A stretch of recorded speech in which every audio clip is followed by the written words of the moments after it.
బాలయ్య ఈ పేరు ఒకప్పుడు మీమ్ మెటీరియల్, కానీ ఇప్పుడు 18 దేశాల్లో ట్రెండింగ్. అవును, డాకు మహారాజు 18 కంట్రీస్లో ట్రెండింగ్లో ఉంది. ఇది బాలయ్య స్టామినా. ఒకప్పుడు ఈయన్ని కొంతమంది జోకర్లా చూసేవాళ్ళు, మీమ్ మెటీరియల్ కింద వాడుకునేవాళ్ళు. కొంతమంది ఆయన గురించి తెలియని నిబ్బగాళ్ళు. తప్పులేదులే, ఎందుకంటే 1995 to 2000 మధ్యలో పుట్టిన వాళ్ళు కొంత వయసులోకి వచ్చే టైంలో బాలయ్య చాలా బ్యాడ్ ఫేస్లో ఉన్నాడు. పర్సనల్ లైఫ్లో కానీ ప్రొఫెషనల్ లైఫ్లో కానీ సమస్యలు ఇరుక్కున్నారు. అలాంటి టైంలో తీసిన కొన్ని సినిమాలు దారుణంగా దెబ్బ కొట్టాయి.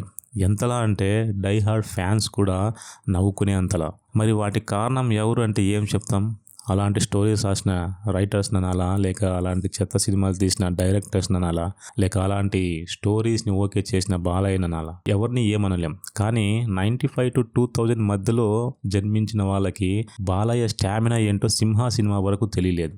ఎందుకంటే అప్పట్లో ఇంత టెక్నాలజీ లేదు, ఇంటర్నెట్ యూట్యూబ్ ఇంతలా పరిగణనలోకి రాలేదు. సో అప్పటి యూత్ కూడా బాలయ్య చరిత్ర తెలుసుకునే ప్రయత్నం చేయకపోగా వాళ్ళు వీళ్ళు చెప్పినవి విని బాలయ్యని ఒక జోకర్లా చిత్రీకరించేవారు. కానీ బాలయ్య మాత్రం ఎవరు ఎన్ని అనుకున్నా అవేవి పట్టించుకోకుండా ముందుకు వెళ్ళారు.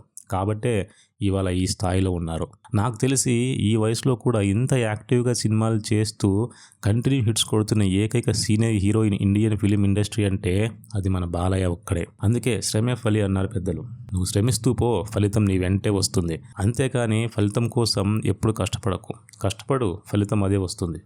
దానికి నిలువెత్తు నిదర్శనం బాలయ్య. నిజంగా బాలయ్య నటించిన డాకు మహారాజు సినిమా నెట్ఫ్లిక్స్లో 18 కంట్రీస్లో ట్రెండింగ్లో ఉందంటే అది నిజంగా గర్వించాల్సిన విషయం. బాలయ్య గారు ఏ ముహూర్తాన తమన్ గారికి నందమూరి అని నామకరణం చేశారో కానీ నిజంగా తమన్ గారు ఆ బిరుదుకి అర్హుడు.